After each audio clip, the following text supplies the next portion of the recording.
Welcome to a Business Growth Mindset podcast. I'm Kristian Livosli, and I am incredibly grateful to be here today and share this episode with you. My purpose is to change the world one person at a time so that I can help them become the very best version of themselves. In today's episode, we explore the cause of failure and why smart people fail.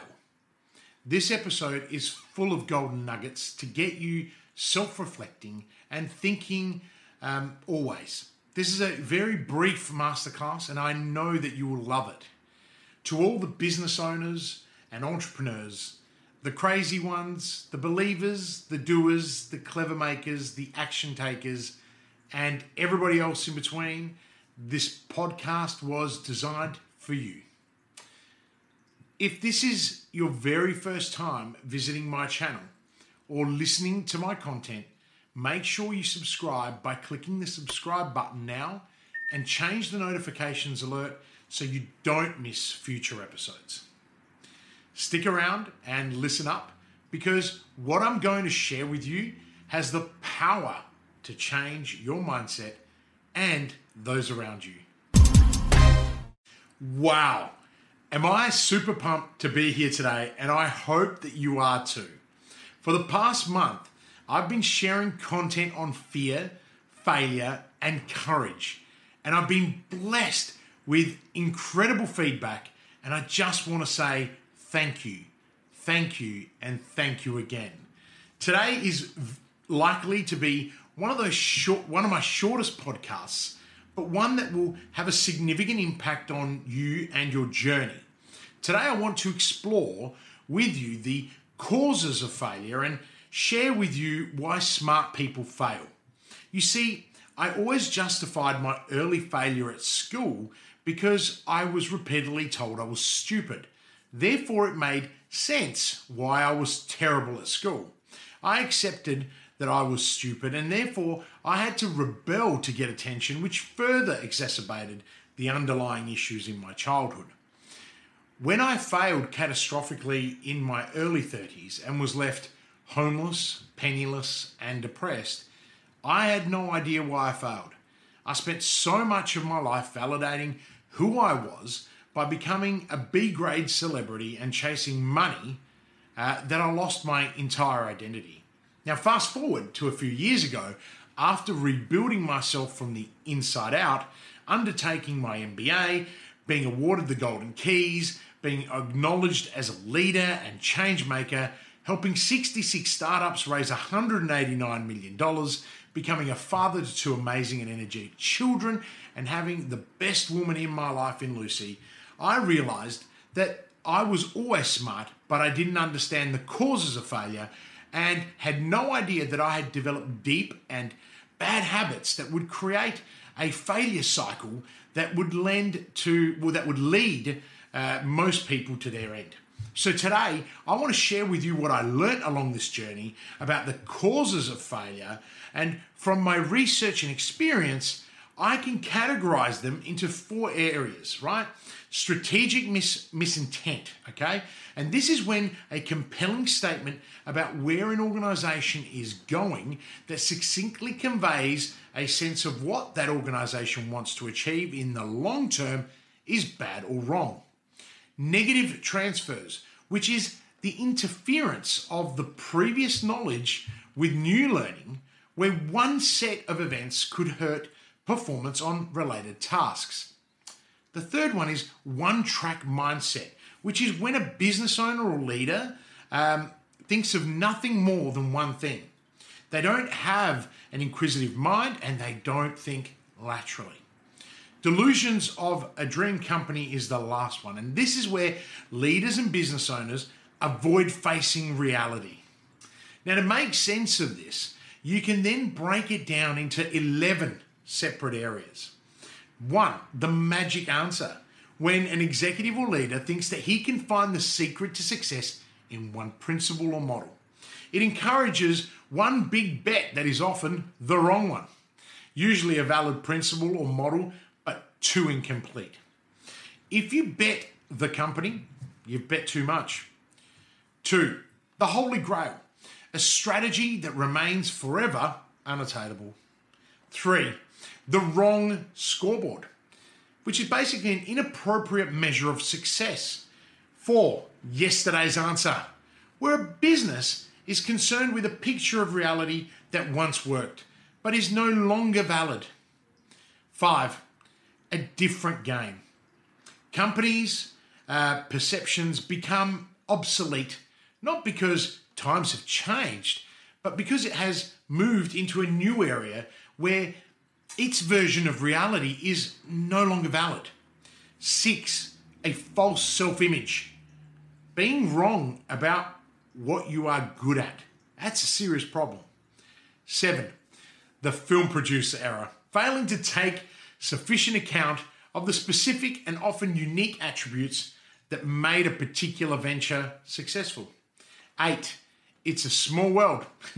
When people in a company base their assessments of reality on experiences that they've had that are simply not representative of the larger world.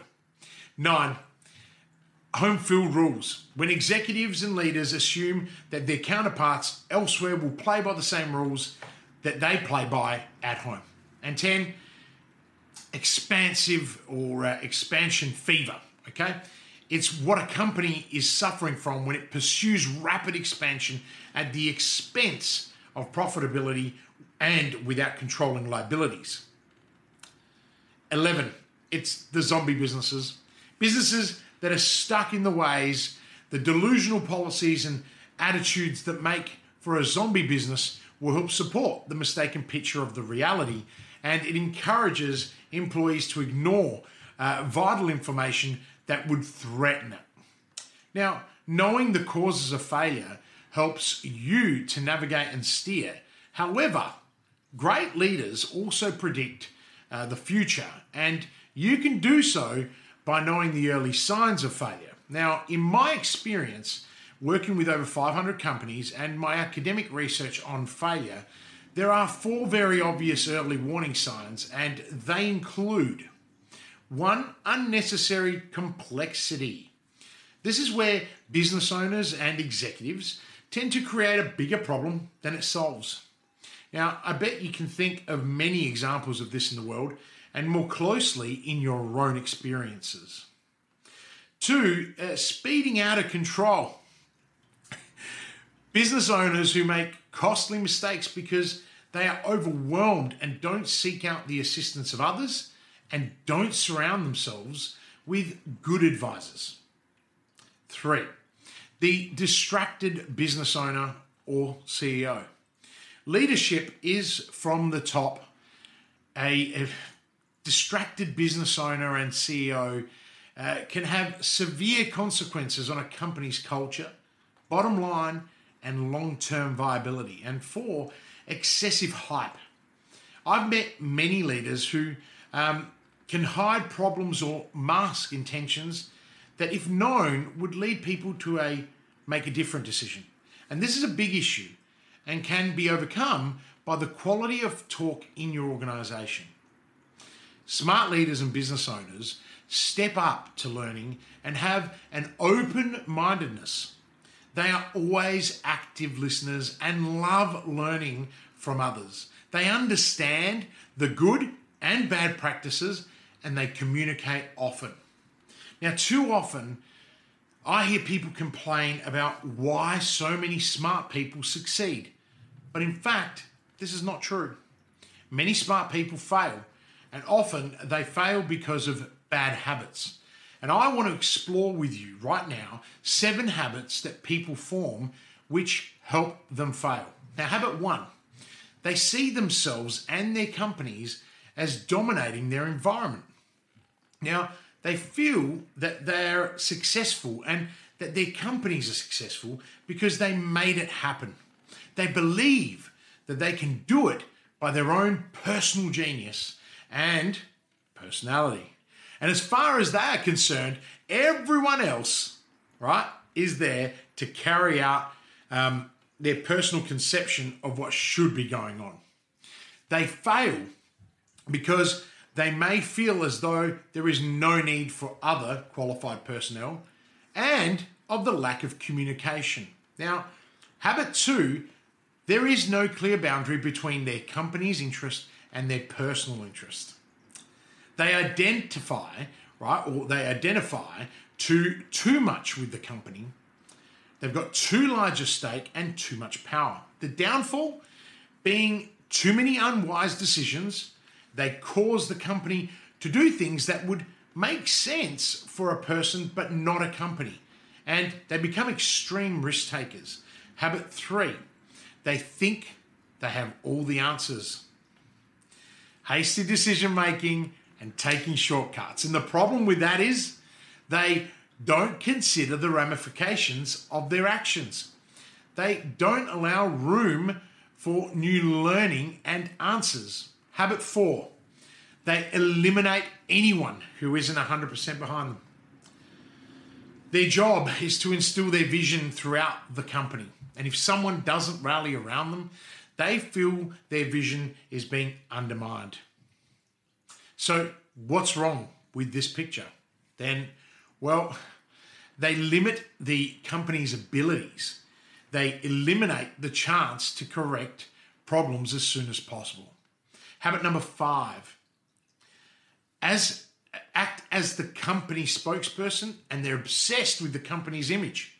Now, they love to cause a media frenzy, constantly in the public eye, such as giving public speeches and appearing on social media and in all their branding. This causes their management efforts to become shallow and ineffective. Best energies go towards crafting public image rather than running the company. Habit number 6, they undermine major obstacles. Now, they become so caught up in their vision, they overlook the difficulty of getting their period and assume all problems are solvable. Now, this leads to a loss of edge, complacency, and competitive successes. They may top your successes or lessen the gap. And habit number 7, they stubbornly rely to what worked for them in the past. Now, getting stuck on the tried and tested, they develop a tunnel vision, and then they lack the ability to change. Now, what happens? Market outgrows the company. They stop being able to meet customer demands, and the company is at a standstill and on the fast track to failure. Now that you are aware of such habits, take some time to self-reflect and assess if you have developed any or all of these habits. Remember, habits are formed over time and can be hard to break, but they are not impossible to break. It takes 6 to 8 weeks to form new habits, but longer to break old ones. You start by acknowledging habits and beginning to become self-aware so that you can make the changes that are required for you to stop with the old and focus on the new. Everything good takes time, so don't be discouraged if some extra time is taken. The key is to start and persevere. Purpose has become a cornerstone in my teaching and coaching of business owners. Knowing the causes of failure and knowing the habits that help you fail will allow you to go forward with courage. Building courage is a key instrument in accelerating my clients' growth and deepening their impact both professionally and personally. I want this for you, and this is why I share my knowledge and experience in my podcasts each week. If you loved today's podcast and are enjoying the series, please take a minute to rate it and provide a review. This helps others know that the content I'm sharing is valuable, but also inspires me to share more content with you. Don't forget to share the podcast and the channel with others who you believe will gain value from the content I'm sharing. Please take care during this time, be kind and be courageous, and as always, live with purpose.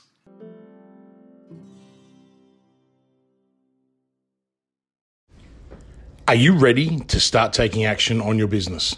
Would you like to spend more time with your family? Then call 1-300-643-229 and start building momentum right now. I know you're busy. In fact, you are so busy that you don't have time to work on your business or yourself. Often tossing and turning at night, worrying about the how-tos and the cash flow. How on earth can you possibly get off the hamster wheel so that you can take a helicopter view to see where you'll be in 90 days, 1 year, or 3 years from now? In this program, I will take you from sleepless nights to blissful sleep.